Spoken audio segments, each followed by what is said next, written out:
Sir ನಮ್ಮ ಹೆಸರು ಸರ್ವೇಶ್ ಅಂತ. ನಮ್ಮದು ಬಂದು ಇಲ್ಲೇ ಗೋಪ್ಸಂದ್ರ ಗ್ರಾಮ, ಸರ್ಜಾಪುರ ಹೋಬಳಿ, ಆನೇಕಲ್ ತಾಲೂಕು ಸರ್. ನಮ್ಮ ಆನೇಕಲ್ ತಾಲೂಕಲ್ಲಿ ಸರ್ಜಾಪುರ ಹೋಬಳಿನಲ್ಲಿ ಏನು ಇವಾಗ KDB ಅವರು ಅಕ್ವೈಸೇಷನ್ ಅದು ಇದು ಅಂತ ಇದ್ದಾರೆ. ಅವರು ಇವಾಗ ಈ ಥರ ಬಂಜರು ಭೂಮಿ ಬಿಟ್ಕೊಳ್ಳೋ ಬದಲು ಎಲ್ಲೋ ಒಂದು ಹತ್ರ ಒಂದು ಸ್ವಲ್ಪ ಹಾಕ್ಕೊಂಡ್ರೆ ಅವ್ರಿಗೂ ರೈತರಿಗೆ ಇದೆಲ್ಲ ಬೆಳೆ ಇದೆಯಪ್ಪ ಅಂತ ಅವ್ರಿಗೂ ಕಣ್ಣು ಕಾಣಿಸುತ್ತಲ್ವ. ಆವಾಗ ಅವ್ರಿಗೂ ಗೊತ್ತಾಗುತ್ತಲ್ವ ಏನಿದೆ ಅಂತ. ಎಲ್ಲ ನಮ್ಮ ರೈತರು ಅವ್ರ ಸರ್ಕಾರದಿಂದ ಅವ್ರಿಗೆ ಯಾವ ರೀತಿ ಮಾಹಿತಿ ಸಿಕ್ಕಿದ್ರೆ ಅವರು ಅದ್ರ ಮುಖಾಂತರ ಹೋಗ್ತಾರೆ. ಆರೋಗ್ಯಕ್ಕೆ ಪೂರಕವಾದ ಡ್ರ್ಯಾಗನ್ ಹಣ್ಣನ್ನು ಬೆಳೆದು ರೈತ ಮಾದರಿಯಾಗಿದ್ದಾರೆ.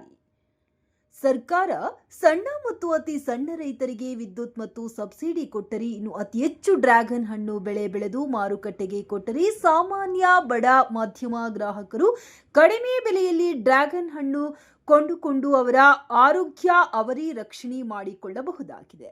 ಡ್ರ್ಯಾಗನ್ ಹಣ್ಣು ಗಿಡ ನಾಟಿ ಮಾಡುವುದು ತುಂಬಾ ಸುಲಭ. ಬಂಜರ ಭೂಮಿಯಲ್ಲಿ ಈ ಗಿಡ ನಾಟಿ ಮಾಡಬಹುದು. 2 ಎಕರೆಗೆ 13 ಲಕ್ಷ ಖರ್ಚು ಬರುತ್ತದೆ. ವಿದ್ಯುತ್ ಖರ್ಚು 30 ರಿಂದ 35 ಸಾವಿರ. ಗಿಡಕ್ಕೆ ಗೊಬ್ಬರ, ಬೇವಿನ ಹಿಂಡಿ, ಹೊಂಗೆ ಹಿಂಡಿ ಇನ್ನು ಇತ್ಯಾದಿ 15 ದಿನಕ್ಕೊಮ್ಮೆ ಹನಿ ನೀರಾವರಿ ಮುಖಾಂತರ ಸಿಂಪಡಿಸಿ. ಗಿಡಕ್ಕೆ ರೋಗ ಬಂದರೆ ಅತಿ ಕಡಿಮೆ ಬೆಲೆಯಲ್ಲಿ 2 ಎಕರೆಗೆ 3,000 ರೂಪಾಯಿ ಪ್ರತಿ ತಿಂಗಳಿಗೆ ಔಷಧಿ ಖರ್ಚು ಮಾಡಿದರೆ ಸುಮಾರು 10 ವರ್ಷದ ಕಾಲ ಗಿಡ ಬಾಳಿಕೆ ಮತ್ತು ರೈತನಿಗೆ ಜೀವನೋಪಾಯಕ್ಕೆ ಬದುಕು ಕಟ್ಟಿಕೊಡುತ್ತದೆ.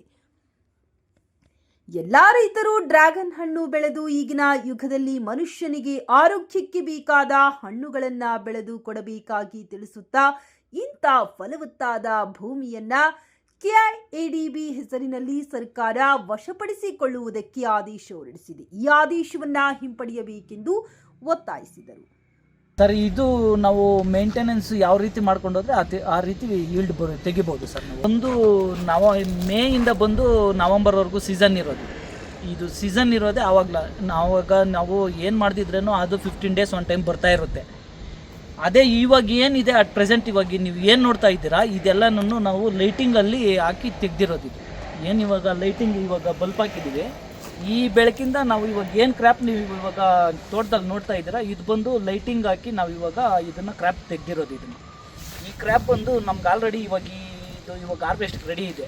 ಇದು ಬಂದು 30 ಡೇಸ್ 45 ಡೇಸ್ ಆಗಿದೆ, ಹಾರ್ವೆಸ್ಟ್ಗೆ ರೆಡಿ ಇದೆ. ಇವಾಗ ಅನ್ಸೀಸನ್ ಇವಾಗ ಅನ್ಸೀಸನ್ ಏನಾಗುತ್ತೆ ಅಂದರೆ ಕ್ರ್ಯಾಪು ಸೀಸನಲ್ಲಿ ಬಂದಷ್ಟು ಅನ್ಸೀಸನಲ್ಲಿ ತೆಗಿಯೋಕ್ಕಾಗಲ್ಲ. ಪ್ಲಸ್ ಇನ್ನೂ ಒಂದೇನೆಂದರೆ ಈಲ್ಡ್ ಕಮ್ಮಿ ಆದಾಗ ರೇಟ್ ಸ್ವಲ್ಪ ಇದ್ದೇ ಇರುತ್ತೆ. ಎಲ್ಲ ಕಡೆನೂ ಒಂದೇ ಅಟ್ ಎ ಟೈಮ್ ಬರೋಲ್ಲ. ಲೈಟಿಂಗಲ್ಲಿ ಒಂದೇ ಸತಿ ಹಣ್ಣು ಆಗಲ್ಲ, ಒಂದೇ ಸತಿ ಬರೋದು ಇಲ್ಲ. ಆದ್ದರಿಂದ ಇವಾಗ ಸ್ವಲ್ಪ ರೇಟ್ ಇರುತ್ತೆ ಅಂತ ಹೇಳ್ಬಿಟ್ಟು ಆ ಉದ್ದೇಶದಿಂದ ಏನೋ ಒಂದು ಹೊಸ ಅನ್ವೇಷಣೆ ಥರ ಮಾಡಬೇಕಂತ ಹೇಳ್ಬಿಟ್ಟು ಲೈಟಿಂಗ್ ಹಾಕಿ ಮಾಡಿದ್ದೀವಿ. ನಮ್ಗೆ ಸ್ಯಾಟಿಸ್ಫ್ಯಾಕ್ಷನ್ ಆಗಿದೆ, ಬಂದಿದೆ ಕ್ರ್ಯಾಪು. ಅಟ್ ಪ್ರೆಸೆಂಟ್ ತೋಟದಲ್ಲಿ ಇವಾಗ ಆಲ್ರೆಡಿ ಒಂದು 10 ಟನ್ ಕಾಯಿ ನಮಗೆ ಈಲ್ಡ್ ಬಂದಿದೆ. ಫ್ರೂಟ್ ಮಾರ್ಕೆಟ್ ಇದೆ ಉಸ್ಕೂರ್ ಹತ್ರ, ಅಲ್ಲಿಗೆ ನಾವು ಸಪ್ಲೈ ಮಾಡ್ತೀವಿ. ಅದು ಬಿಟ್ಟರೆ ಬಯರ್ಸ್ ಇಲ್ಲಿಗೆ ಬರ್ತಾರೆ. ಇಲ್ಲೇ ನಾವು ರೇಟ್ ಫಿಕ್ಸ್ ಮಾಡಿ ಇಲ್ಲೇ ಸೇಲ್ ಮಾಡ್ತೀವಿ ಸರ್. ಇವಾಗ ಈ ಫ್ರೂಟು ಕೆಲವ್ರಿಗೆ ಏನು ಅನ್ನೋದೇ ಗೊತ್ತಿಲ್ಲ, ಯಾವ ರೀತಿ ತಿನ್ನಬೇಕು ಅನ್ನೋದು ಗೊತ್ತಿಲ್ಲ, ಏನು ಅನ್ನೋದು ಗೊತ್ತಿಲ್ಲ. ಪ್ಲಸ್ ಇನ್ನೂ ಒಂದೇನೆಂದರೆ ಆ ರೇಟ್ ಕೊಟ್ಟು ಹೆಂಗೆ ತೆಗಿಯೋದು ಅನ್ನೋದು ಜನರಿಗೆ ಒಂದು ಮೈಂಡ್ ಬಂದುಬಿಟ್ಟಿದೆ. ಪ್ಲಸ್ ಇನ್ನೂ ಒಂದು ಇದು ಹಣ್ಣು ಸ್ವೀಟ್ ಇಲ್ಲ ಅಂದ್ಬಿಟ್ಟು ತಿನ್ನೋದು ಸ್ವಲ್ಪ ಕಮ್ಮಿ ಮಾಡ್ತಾರೆ. ಅದು ಏನು ಉದ್ದೇಶ ಅಂದರೆ ಇವಾಗ ಆಪಲ್ ಬಂದು ಸ್ವೀಟ್ ಇರುತ್ತೆ ಸ್ವಲ್ಪ.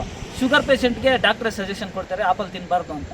ಆದರೆ ಇದು ಆ ಥರ ಏನಿಲ್ಲ, ಯಾರಾದರೂ ತಿನ್ಬೋದು. ಉದಾಹರಣೆಗೆ ನಮ್ಮ ತಾಯಿಯವರೇ ಡೈಲಿ ಅವರೇ ತಿಂತಾರೆ, ಅವ್ರಿಗೆ ಶುಗರ್ ಇದೆ, ಆದರೂ ಅದು ಅವರೇ ತಿಂತಾರೆ. ಅದ್ರದಿಂದ ಅವ್ರಿಗೆ ಅದ್ರದ್ದು ಏನು ಮೈನಸ್ ಏನು ಗೊತ್ತಾಗಲಿಲ್ಲ, ಎಲ್ಲ ಪಾಸಿಟಿವಲ್ಲೇ ಇದೆ. ನಮ್ಮ ಡೈಜೆಷನ್ನು ಇನ್ನೊಂದು ಎಲ್ಲದನ್ನೂ ಫ್ರೀ ಇರುತ್ತೆ ಈ ಹಣ್ಣು ತಿನ್ನೋದ್ರಿಂದ. ಈ ಬೇರೆ ಹಣ್ಣಿಗೆ ಕಂಪೇರ್ ಮಾಡಿದ್ರೆ ಈ ಹಣ್ಣಲ್ಲಿ ಎಲ್ಲ ರೀತಿಯೂ ಬೆನಿಫಿಟ್ಸು ಸಿಗುತ್ತೆ. ಕಬ್ಬಿನಾಂಶ ಇದರಲ್ಲಿ ಸ್ವಲ್ಪ ಜಾಸ್ತಿ ಇರುತ್ತೆ. ಏನು ಇದು ಕಟ್ ಮಾಡ್ತೀವಿ, ಕಟ್ ಮಾಡಿದಾಗ ಅದರೊಳಗಡೆ ಒಂದು ಬೀಜ ಇರುತ್ತೆ, ಕಪ್ಪು ಬೀಜ, ನಮ್ಗೆ ಅದೇ ಐರನ್ ಅಂಶ ಸಿಗೋದು. ಇದು ಆಲ್ರೆಡಿ ಇದಿರೋದೆಲ್ಲ ಜೆಲ್ಲಿ ಸಿಸ್ಟಮ್. ನಮಗೆ ಆಪಲ್ ಥರ ಅದರೊಳಗಡೆ ಥಿಕ್ನೆಸ್ ಇರೋದು. ಇದು ನಮಗೆ ರೈತರಿಗೂ ಒಂಥರ ಅನುಕೂಲ ಆಗುತ್ತೆ. ಪ್ಲಸ್ ಇನ್ನೂ ಒಂದೇನೆಂದರೆ ತಿನ್ನೋರ್ಗು ಅನುಕೂಲ ಆಗುತ್ತೆ. ಇದು ನಮ್ಮ ಇಂಡಿಯಾದಲ್ಲಿ ಸ್ವಲ್ಪ ಗೌರ್ಮೆಂಟಿಂದನೇ ಇದಕ್ಕೆ ಸ್ಕೀಮ್ಸ್ ಇದೆ, ಆದರೆ ತೋಟಗಾರಿಕೆ ಇಲಾಖೆಯಿಂದ ನಮಗೆ ಅದ್ರ ಬಗ್ಗೆ ಕರೆಕ್ಟಾದ ರೈತರಿಗೆ ಮಾಹಿತಿ ಕೊಡ್ತಾ ಇಲ್ಲ. ಅದೊಂದು ಮಾಹಿತಿ ಕೊಟ್ಟು ಇದು ಮಾಡಿದ್ರೆ ತಿನ್ನೋರು ಜಾಸ್ತಿ ಆಗ್ತಾರೆ. ಬೆಳೆಯೋರ್ಗು ರೈತರಿಗೂ ಲಾಸ್ ಆಗಲ್ಲ, ತಿನ್ನೋರ್ಗು ಒಂದು ಆವ್ರೇಜ್ ರೇಟ್ ಕಂಪೇರ್ ಮಾಡೋಕ್ಕೆ ಒಂದು ಆವ್ರೇಜ್ ರೇಟ್ ಸಿಗುತ್ತೆ, ಅವ್ರಿಗೂ ತಿನ್ನೋದಕ್ಕೆ ಎಲ್ಲರಿಗೂ ಅನುಕೂಲ ಆಗುತ್ತೆ.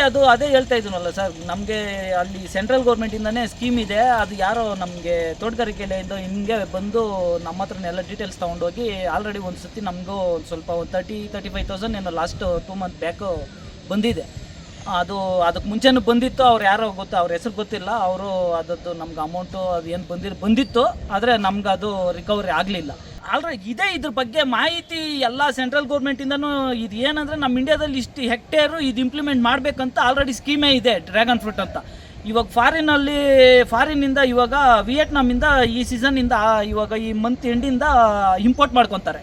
ಯಾಕಂದರೆ ನಮ್ಮ ಇದರಲ್ಲಿ ಇರಲ್ವ, ಅಲ್ಲಿ ಇದೇ ಥರ ಲೈಟಿಂಗ್ ಹಾಕಿ ಬೆಳೀತಾರೆ. ವಿಯೆಟ್ನಾಮಿಂದ ತಗೊಂಡು ಅಲ್ಲಿಂದ ಇಂಪೋರ್ಟ್ ಮಾಡ್ಕೊತಾರೆ. ಆ ಇಂಪೋರ್ಟ್ ಮಾಡೋ ಬದಲು ಇನ್ನೊಂದು ಸ್ವಲ್ಪ ಕೆಲವು ರೈತರು ಹಾಕ್ಕೊಂಡು ಇಲ್ಲೇ ಯಾಕೆ ಬೆಳಿಬಾರ್ದು? ಎಲ್ಲ ಇವಾಗ ಒಂದು ಹಣ್ಣು ಇವಾಗಿರೋ ರೇಟ್ಗೆ ಇವಾಗ ಒಂದು ಹಣ್ಣಿಗೆ ಬಂದು ನಮಗೆ ಇವಾಗ ಬಯರ್ಸ್ ಬಂದಿದ್ದಾರೆ, 190 ರೂಪೀಸ್ ಕೊಟ್ಟಿದ್ದೀವಿ ಇವಾಗ ಆಲ್ರೆಡಿ ಪರ್ ಕಿಲೋ. ಇವಾಗ ಅದೇ ಹಣ್ಣು ಸ್ವಲ್ಪ ಬೆಳೆದ್ರೆ ಇನ್ನೊಂದು ಸ್ವಲ್ಪ ಸ್ವಲ್ಪ ಇವಾಗ ತಿನ್ನೋರು ಏನು ಮಾಡ್ತಾರೆ ಅಂದರೆ ಒಂದು ಹಣ್ಣಿಗೆ 150 ರೂಪೀಸ್ ಬೀಳುತ್ತೆ. ಇವಾಗ 70 ಈ ಹಣ್ಣು ಬಂದು ಇವಾಗ 600 7 ಗ್ರಾಮ್ ಬರುತ್ತೆ, 150 ರೂಪೀಸ್ ಬಿತ್ತು. ಒಂದು ಕಾಯಿಗೆ ಯಾರೂ ಕೊಡೋಕ್ಕಾಗಲ್ಲ. ಅಂದರೆ ಇವಾಗ ಅಲ್ಲಿ ರೇಟ್ ಇರುತ್ತೆ, ಡಿಮ್ಯಾಂಡ್ ಇರೋದ್ರಿಂದ ರೇಟ್ ಕೊಡ್ತಾರೆ, ತಗೊತಾರೆ. ಅದೇ ಇವಾಗ ಸ್ವಲ್ಪ ಜಾಸ್ತಿ ಆದಾಗ ತಿನ್ನೋರು ಜಾಸ್ತಿ ಆಗ್ತಾರೆ, ಅವ್ರಿಗೆ ಗ್ರಾಹಕರಿಗೆ. ಇದರಿಂದ ಎಲ್ಲರೂ ಒಂದು ರೈತರಿಗೂ ಅನುಕೂಲ ಆಗುತ್ತೆ, ಗ್ರಾಹಕರಿಗೂ ಅನುಕೂಲ ಆಗುತ್ತೆ. ಆನೇಕಲ್ ತಾಲೂಕಲ್ಲಿ ಸರ್ಜಾಪುರ ಹೋಬಳಿನಲ್ಲಿ ಏನು ಇವಾಗ KDB ಅವರು ಅಕ್ವಿಸಿಷನ್ ಅದು ಇದು ಅಂತ ಇದ್ದಾರೆ. ಅವರು ಇವಾಗ ಈ ಥರ ಬಂಜರು ಭೂಮಿ ಬಿಟ್ಕೊಳ್ಳೋ ಬದಲು ಎಲ್ಲೋ ಒಂದು ಹತ್ರ ಒಂದು ಸ್ವಲ್ಪ ಹಾಕ್ಕೊಂಡ್ರೆ ಅವ್ರಿಗೂ ರೈತರಿಗೆ ಇದೆಲ್ಲ ಬೆಳೆ ಇದೆಯಪ್ಪ ಅಂತ ಅವ್ರಿಗೂ ಕಾಣಿಸುತ್ತಲ್ವ. ಆವಾಗ ಅವ್ರಿಗೂ ಗೊತ್ತಾಗುತ್ತಲ್ವ ಏನಿದೆ ಅಂತ. ಎಲ್ಲ ನಮ್ಮ ರೈತರು ಸರ್ಕಾರದಿಂದ ಅವ್ರಿಗೆ ಯಾವ ರೀತಿ ಮಾಹಿತಿ ಸಿಕ್ಕಿದ್ರೆ ಅವರು ಅದ್ರ ಮುಖಾಂತರ ಹೋಗ್ತಾರೆ. ವಿದ್ಯುತ್ಗೆ ನಮಗೇನು ಸಬ್ಸಿಡಿ ಇನ್ನೊಂದೇನು ಸಿಗ್ತಾ ಇಲ್ಲ. ಅದು ಗೌರ್ಮೆಂಟಿಂದ ಅದೊಂದು ಸ್ವಲ್ಪ ಏನೋ ರೀಸನಬಲ್ಲೋ ಇಲ್ಲ ಏನೋ ಒಂಥರ ಅನುಕೂಲ ಮಾಡಿಕೊಟ್ರೆ ಪ್ರತಿಯೊಬ್ಬರು ರೈತರಿಗೂ, ಇವಾಗ ಹೂವನ್ನು ಬೆಳೀತಾರೆ, ಹೂಕ್ಕೂ ಹಾಕ್ತಾರೆ, ಪ್ರತಿಯೊಂದು ರೈತರಿಗೂ ಅದೊಂದು ಸ್ವಲ್ಪ ಅನುಕೂಲ ಆಗುತ್ತೆ. ಅದೊಂದು ಮಾಡಿಕೊಟ್ರೆ ಇನ್ನೂ ಸ್ವಲ್ಪ ರೈತರು ಸ್ವಲ್ಪ ಮುಂದೆ ಬರೋದಕ್ಕೆ ಅನುಕೂಲ ಆಗುತ್ತೆ. ನವೆಂಬರಿಂದ ನೆಕ್ಸ್ಟ್ ಮೇವರೆಗೂ ಈ ಬೆಳಕಿಲ್ಲ ಅಂದರೆ ಒಂದೇ ಒಂದು ಕಾಯಿ ಬರೋದೇ ಇಲ್ಲ. ಇವಾಗ ಇಲ್ಲಿ ಇನ್ನೂ ನಮ್ಮ ಫ್ರೆಂಡ್ಸೇ ಹಾಕಿದ್ದಾರೆ, ಇನ್ನೂ ನಮ್ಮನ್ನು ನೋಡ್ಕೊಂಡು ಅವ್ರು ಹಾಕಿದ್ದಾರೆ. ಸ್ವಲ್ಪ ಲೇಟ್ ಆಯಿತು, ಅವ್ರದ್ದೇ ಬಂದಿಲ್ಲ. ಅಂದರೆ ಕರೆಂಟ್ದೊಂದು ವಿದ್ಯುತ್ದೊಂದು ಕರೆಕ್ಟಾಗಿ ಒಂದು ಎಲ್ಲರಿಗೂ ರೈತರಿಗೂ ಒಂದು ಸ್ವಲ್ಪ ಫೆಸಿಲಿಟಿ ಮಾಡಿಕೊಟ್ರೆ ಒಂದು ರೀಸ್ನಬಲ್ ಏನಿದೆಯೋ ಅದರಲ್ಲೇ ರೀಸ್ನಬಲ್, ಫುಲ್ಲು ಫ್ರೀ ಇನ್ನೊಂದು ಏನು ಬೇಕು ಅಂತ ಏನು ಯಾರು ಕೇಳಲ್ಲ. ಏನಿದೆಯೋ ಅದರಲ್ಲೇ ಒಂದು ರೀಸ್ನಬಲ್ ಕೊಟ್ಟರೆ ಪ್ರತಿಯೊಬ್ಬರು ರೈತರು ಇವಾಗ ಹೂವು ಬೆಳಿಬೇಕಂದ್ರೇನು ಅದಕ್ಕೂ ವಿದ್ಯುತ್ ಬೇಕೇ ಬೇಕು ಈ ಸೀಸನ್ನಲ್ಲಿ. ಇಲ್ಲ ಅಂದರೆ ಅದು ಡೆವಲಪ್ಮೆಂಟು ಆಗಲ್ಲ, ರೈತರು ಬೆಳೆಯೋಕ್ಕೂ ಆಗಲ್ಲ ಆ ಲೈಟಿಂಗ್ ಇಲ್ಲ ಅಂದರೆ. ಅದು ಎಲ್ಲ ಒಂಥರ ಏನೋ ಒಂದು ಯೋಚನೆ ಮಾಡಿ ಅದೊಂದು ಕೊಟ್ಟರೆ ಪ್ರತಿಯೊಬ್ಬರ ಅನುಕೂಲನೂ ಆಗುತ್ತಲ್ವಾ. ಏನೋ ಕೈಲಾಗದಿರೋ ರೈತರು ಬೆಳಿಬೋದು ಅನ್ನೋದೊಂದು ಅವ್ರಿಗೂ ಒಂದು ಇಂಟೆನ್ಷನ್ ಬರುತ್ತೆ. ಇವಾಗ ಒಂದು ನಾವು ಇವಾಗ ಇಷ್ಟು ಟೋಟಲ್ ಎಕರೆಗೆ ನಾವು 2 ಎಕರೆಗೂ ಲೈಟಿಂಗ್ಗೆ 2 ಲಕ್ಷ ಖರ್ಚು ಮಾಡಿದ್ದೀವಿ. ಒಂದು ಸಣ್ಣ ರೈತರು ಅವಾಗ ಒಂದು 30,000 ಖರ್ಚು ಮಾಡಿ ಬೆಳಿಬೋದು ಅನ್ನೋದೊಂದು ಅವ್ರಿಗೂ. ಅದು ಇವಾಗ ಕರೆಂಟ್ ಬಿಲ್ಲು ಇವಾಗ ನಾವೇ ಒಂದು 30,000 40,000 ಬರೋವಾಗ ಒಂದು ಅರ್ಧ ಎಕರೆ ಇಲ್ಲ, ಒಂದು ಅರ್ಧ ಕಮ್ಮಿ ಆದರೆ ಒಂದು 10,000 ಬಂದರೆ ಅವಾಗ ಇನ್ನೊಂದು 15,000 ಉಳಿತಾಯ ಆದಂಗೆ ಆಗುತ್ತಲ್ವಾ. ಅದನ್ನು ನಾವು ಸರ್ಕಾರಕ್ಕೆ ಮನವಿ ಮಾಡ್ತೀವಿ. ರೈತರಿಗೆ ಯಾವುದೇ ಒಂದು ಇವಾಗ ನಮಗೆ ಬೇಕಾಗಿಲ್ಲ. ಅದು ಏನು ಈ KDB ಇವಾಗ ಸ್ವೀಪ್ ಸಿಟಿ ಇನ್ನೊಂದು ಸಿಟಿ ಇದು ಇವಾಗ ನೆಸಿಟಿ ಇದು ಇವಾಗ ಬೇಕಾಗಿಲ್ಲ. ಆಲ್ರೆಡಿ ಏನು ಬೇಕೋ ಅದೆಲ್ಲ ಎತ್ಕೊಂಡಿದ್ದಾರೆ, ಎಷ್ಟು ಬೇಕೋ ಅಷ್ಟು ಅಕ್ವಿಸಿಷನ್ ಮಾಡ್ಕೊಂಡಿದ್ದಾರೆ. ಮತ್ತೆ ಇನ್ನು ಅಕ್ವಿಸಿಷನ್ ಮಾಡ್ಕೊಂಡ್ರೆ ಇವಾಗ ನಮ್ದು ಅಕ್ವಿಸಿಷನ್ ಆಯಿತು ಅಂತ ಇಟ್ಕೊಳ್ಳಿ, ನಾವೆಲ್ಲಿಗೆ ಹೋಗೋದು? ಮತ್ತು ಈ ಹಣ್ಣು ಬೆಳಿಬೇಕಂದ್ರೆ ನಾನು ಮತ್ತೆ 1 ವರ್ಷ ಕಷ್ಟ ಬೆಳಿಬೇಕಂದ್ರೆ ನಮ್ಗೆ ಭೂಮಿ ಬೇಕಲ್ವಾ, ಅದು ಫಲವತ್ತಾದ ಭೂಮಿ ಬೇಕಲ್ವಾ, ಅದನ್ನು ಹುಡ್ಕೊಂಡು ನಾವೆಲ್ಲಿಗೆ ಹೋಗೋದು? ಇವಾಗ ಇಲ್ಲಿರೋ ಮನೆ ಪಕ್ಕದಲ್ಲಿರೋ ಭೂಮಿನ ಬಿಟ್ಬಿಟ್ಟು ನಾವು ಮತ್ತೆ ಇನ್ನು 10-15 ಕಿಲೋಮೀಟ್ರ್ 20-50 ಕಿಲೋಮೀಟ್ರ್ 60 ಕಿಲೋಮೀಟ್ರ್ ಹೋದರೆ ಮತ್ತೆ ಅಲ್ಲೇ ಅಕ್ವಿಸಿಷನ್ ಆದಾಗ ಮತ್ತೆ ರೈತರ ಕತೆ ಏನಾಗಬೇಕು, ಜೀವನ ಏನಾಗಬೇಕು? ಇವಾಗ ಆಯಿತು, ಇವಾಗ ಈ ಹಣ್ಣು ಬೆಳೆದಿದ್ದೀವಿ ನಾವು, ಈ ಹಣ್ಣು ಬೆಳೆದ ಮೇಲೆ ಇವಾಗ ಒಂದಷ್ಟು ಜನಕ್ಕೆ ಸಪ್ಲೈ ಮಾಡ್ತಾಯಿದ್ದೀವಿ. ಈ ಹಣ್ಣು ಮತ್ತೆ ಇವಾಗ ನಾವು ಬೆಳೆದು ಸಪ್ಲೈ ಮಾಡಬೇಕಂದ್ರೆ ನಾವು ಮತ್ತೆ ಅವ್ರು ತಿನ್ನೋ ಗ್ರಾಹಕರಿಗೆ ಹೆಂಗೆ ಕೊಡೋದು? ಇಷ್ಟು ಫಲವತ್ತಾದ ಭೂಮಿ ಏನಿದೆ ಇನ್ನು ಇವಾಗ ಉಳಿದಿರೋದು ನಮಗೆ ಇನ್ನು 10% ಅಷ್ಟೇ. ಇಲ್ಲಿ ಒಂದು ಸರ್ಜಾಪುರ ಹೋಬಳಿ ಏನಿದೆಯೋ 10% ಅಷ್ಟೇ ಇರೋದು. 10% ಅಕ್ವಿಸಿಷನ್ ಆಗೋಗ್ಬಿಟ್ರೆ ಅಲ್ಲಿ 10% ರೈತರು ಏನಾಗಬೇಕು, ಅವ್ರ ಜೀವನ ಏನು, ಮುಂದೆ ಭವಿಷ್ಯ ಏನು? ಯಾರೋ ಒಂದು ಹಸು ಇಟ್ಕೊಂಡು ಜೀವನ ಮಾಡ್ತಾ ಇದ್ದಾರೆ. ಆ ಹಸು ಇವಾಗ ಅವರು ಜೀವನ ಮಾಡೋಕ್ಕೆ ಆ ಹಸುನೇ ದಾರಿ ಅಂದರೆ ಆ ಹಸುನ ಮತ್ತೆ ಅಕ್ವಿಸಿಷನ್ ಆಗಿಬಿಟ್ರೆ ಆ ಹಸುಗೆ ಹುಲ್ಲು ತರಬೇಕಂದ್ರೆ ಎಲ್ಲಿಗೆ ಹೋಗೋದು ಅವರು? ಅವ್ರು 1 ಕೋಟಿ ಕೊಟ್ಬಿಟ್ರೆ 1 ಕೋಟಿ ಎಷ್ಟು ದಿನದಲ್ಲಿ ಹುಲ್ ತಂದು ಹಾಕ್ಕೊಬೋದು ಅದು ಅದರಿಂದ ಇದೆಲ್ಲ ಗೌರ್ಮೆಂಟ್ ಕಾಣಿಸ್ತಾ ಇಲ್ವಾ? ಇವಾಗ ನಮ್ಮದೇ ಇವಾಗ ಸೆಂಟ್ರಲ್ ಇದೆ, ಆ ಕಡೆ ಅಪಾರ್ಟ್ಮೆಂಟ್ ಇದೆ, ಈ ಕಡೆ ಒಂದು ಸ್ವಲ್ಪ ಯಾವುದೋ ರೆಸಾರ್ಟ್ ಏನೋ ಇದೆ, ಸೆಂಟ್ರಲ್ ಇದೆ ಭೂಮಿ. ಇವಾಗ ಇದು ಬಿಟ್ಟರೆ ನಾವು ಇನ್ನು ಮತ್ತೆ ಅಕ್ವಿಸೇಷನ್ ಆಯ್ತು ಅಂತ ಇಟ್ಕೊಳ್ಳಿ, ಮತ್ತೆ ನಾವು ಎಲ್ಲಿಗೆ ಹೋಗೋದು? ಅವಾಗ ಎಲ್ಲಿ ಹುಡ್ಕೊಂಡು ಹೋಗಬೇಕು? ನೀವು ಕೊಡೋ ರೇಟ್ಗೆ ಅಲ್ಲಿ ಜಮೀನು ಸಿಗುತ್ತಾ? ಅದನ್ನು ಯೋಚನೆ ಮಾಡಬೇಕಲ್ವಾ? ಆ ದುಡ್ಡು ಇಟ್ಕೊಂಡು ನಾವೇನು ಮಾಡೋಕ್ಕಾಗುತ್ತೆ? ಪ್ರತಿಯೊಬ್ಬ ರೈತರು ಇವಾಗ 1 ಗುಂಟೆ ಇರೋ 10 ಗುಂಟೆ ಜಮೀನಿದೆ, 10 ಗುಂಟೆ ಜಮೀನು ಕಳ್ಕೊಂಬಿಟ್ಮೇಲೆ ಅವ್ರ ಜೀವನ ಏನು? 10 ಗುಂಟೆಗೆ ಎಷ್ಟು ಕೋಟಿ ಕೊಡ್ತೀರಾ ನೀವು? ಅವ್ನು 10 ಗುಂಟೆನಲ್ಲಿದ್ದರೆ ವರ್ಷಕ್ಕಾಗೋ ಎಷ್ಟು ಆಹಾರ ಬೆಳ್ಕೊತಾರಲ್ವ ಅವರು? ಅವ್ರ ಮನೆಗಾದರೂ ಬೆಳ್ಕೊತಾರಲ್ವ? ಅವ್ರು ನೆಕ್ಸ್ಟ್ ಮತ್ತೆ ಫ್ಯೂಚರ್ ಏನು ಮಾಡ್ತಾರೆ ಅವರು? ಒಂದು ಲೈನ್ಗೆ ಒಂದು ಸೈಡ್ ಬಂದು 70 ರಿಂದ 80 ಗಿಡ ನಾಟಿ ಮಾಡಿದ್ದೀವಿ. 2 ಸೈಡು ಜಿಗ್ಜಾಕಲ್ಲಿ ನಾವು ಪ್ಲಾಂಟೇಶನ್ ಮಾಡಿರೋದು. ಎಲ್ಲ ಒಂದು 150 ಗಿಡ ಬರುತ್ತೆ ಒಂದು ಲೈನ್ಗೆ. 1 ಎಕರೆಗೆ ನಾವು 3000 ಗಿಡ ನಾಟಿ ಮಾಡಿದ್ದೀವಿ ಸರ್. ನಮ್ಮದು 2 ಎಕರೆಗೂ ಸೇರಿ 6000 ಗಿಡ ನಾವು ಪ್ಲಾಂಟೇಶನ್ ಮಾಡಿ. ಎಕರೆಗೆ ಬಂದು ಒಂದು 8 ಲಕ್ಷ ಬರುತ್ತೆ ಸರ್. 8 ಲಕ್ಷ ಖರ್ಚು ಬರುತ್ತೆ ಸರ್ ಇದು 1 ಎಕರೆಗೆ. ಒಂದು 2 ಎಕರೆಗೂ ಬೇಕಾದರೆ ಒಂದು 15 ರಿಂದ 16 ಲಕ್ಷ ಬೇಕಾಗುತ್ತೆ ಸರ್. ನಾವಿದು ಒಂದು ಎಕರೆಗೆ 500 ಪೋಲು ನಾಟಿ ಮಾಡಿದ್ದೀವಿ. ಅದರಲ್ಲಿ ಒಂದು 6000 ಗಿಡ ನಮಗೆ ಇದು ಬಿದ್ದಿದೆ 2 ಎಕರೆಗೂ. ಇದು ಸರ್ ಇದು ಒಂದು ನಮಗೆ ಇವಾಗಿರೋ ಸಿಚುವೇಶನಲ್ಲಿ ಪ್ರೆಸೆಂಟ್ ರೇಟಲ್ಲಿ ಒಂದು 2 ಇಯರ್ಸ್ ವೆಯ್ಟ್ ಮಾಡಬೇಕು ಸರ್. ಮುಂಚೆ ಒಂದು 2 ಇಯರ್ಸ್ ಬ್ಯಾಕು ನಮಗೆ ಪ್ರಾಫಿಟಬಲ್ಲು ಸ್ವಲ್ಪ ಇತ್ತು. ಇವಾಗ ಸ್ವಲ್ಪ ಕಡಿಮೆ ಆಗಿದೆ. ಯಾಕಂದರೆ ಎಲ್ಲ ಕಡೆನೂ ಬೆಳೆಯೋರು ಸ್ವಲ್ಪ ಯಥೇಚ್ಛವಾಗಿ ಆಗಿದ್ದಾರೆ. ಇನ್ನೊಂದು ಏನಂದರೆ ನಾವು ಈ ಆಫ್ ಸೀಸನಲ್ಲಿ ಬೆಳೆಯೋದ್ರಿಂದ ಸ್ವಲ್ಪ ನಾವು ಲಾಭ ನೋಡ್ಬೋದು. ಏನೋ ಒಂದು ನಮಗೆ ನಷ್ಟ ಇಲ್ದಿರ ಲಾಭ ನಡ್ಕೊಂಡು ಹೋಗ್ತಾ ಇರುತ್ತೆ ಸರ್. ಹೌದು ಸರ್. ಇದು ಒಂದು 2 ವರ್ಷ ನಮಗೆ ನಾವು ಇನ್ವೆಸ್ಟ್ಮೆಂಟ್ ಆಗಿರೋ ದುಡ್ಡು ನಾವು ತೆಗೆದುಕೊಳ್ಳೋವರೆಗೂ ನಮಗೆ ಲಾಭ ಬರೋಲ್ಲ ಸರ್. ಒಂದು 2 ವರ್ಷ ಆದಮೇಲೆ ನಾವು ಲಾಭ ನೋಡ್ಬೋದು ಸರ್. ಮೀಟಿಂಗಲ್ಲಿ ಏನು ಆಗ್ತಾ ಇದೆಯೋ ಅದು ನಮ್ಗೆ ಲಾಭ ಅನ್ಕೊಬೋದು. ಅದೊಂದು ಪ್ರಾಫಿಟಬಲ್ಲು ಇದೆ ಸರ್. ಬಂದು ನಮಗೆ ಸ್ಟಾರ್ಟಿಂಗು ಈ ಸ್ಟೇಜ್ಗೆ ಬರುತ್ತೆ ಸರ್.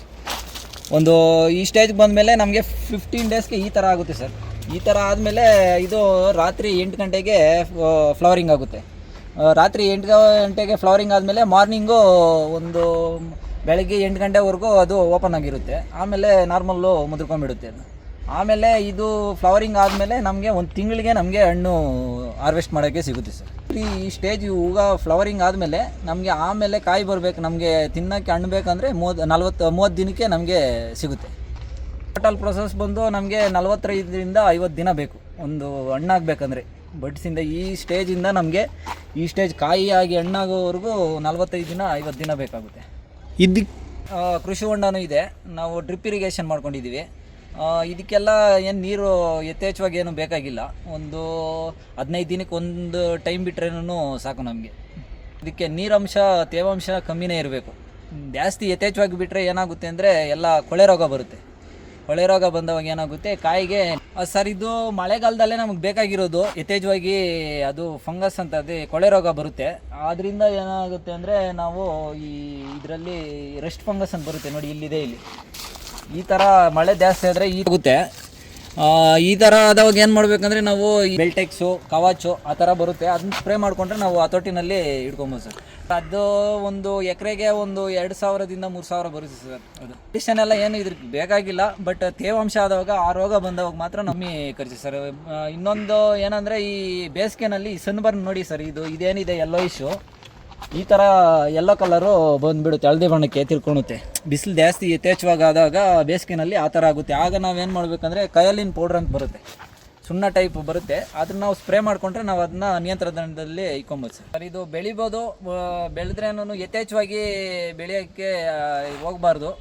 ಇವಾಗಿರೋ ಇದರಲ್ಲಿ ಒಂದು ಕಡಿಮೆ ಪ್ರಮಾಣದಲ್ಲಿ ಬೆಳ್ಕೊಂಡು ಇದು ಮಾಡಿಕೊಂಡು ಹೋಗ್ಬೇಕು ಸರ್. ಯಾಕಂದರೆ ಅದು ಮಾರ್ಕೆಟಿಂಗ್ ಮಾಡೋಕ್ಕೆ ನಮಗೆ ಐಡಿಯಾ ಬೇಕು. ಫಸ್ಟು ಮಾರ್ಕೆಟಿಂಗು ಮಾಡಿದ್ರೇ ನಮಗೆ ಇದನ್ನ ಸೇಲ್ ಮಾಡೋಕ್ಕೆ ಈಸಿ ಆಗುತ್ತೆ, ಇಲ್ಲಾಂದರೆ ಸ್ವಲ್ಪ ಕಷ್ಟ ಆಗುತ್ತೆ. ಆಫ್ ಸೀಸನಲ್ಲಾದರೆ ಸ್ವಲ್ಪ ರೇಟ್ ಇರುತ್ತೆ, ಅವಾಗ ಮಾರ್ಕೆಟಿಂಗ್ ಮಾಡಿಬಿಡ್ಬೋದು. ಸೀಸನ್ ಅಂತ ಬಂದಾಗ ಇದನ್ನು ಮಾರ್ಕೆಟಿಂಗು ಸ್ವಲ್ಪ ಕಷ್ಟ ಆಗುತ್ತೆ. ಅದೇ ಸರ್, ನಾವು ಏನು ಆಗ್ಬೋದು, ಆಗದೆ ಏನೂ ಇಲ್ಲ, ಬಟ್ ಕಡಿಮೆ ಪ್ರಮಾಣದಲ್ಲಿ ಹಾಕ್ಕೊಂಡು ಅದನ್ನು ಸುಧಾರಣೆ ಮಾಡ್ಕೊಂಡು ಹೋಗ್ಬೋದು ಸರ್.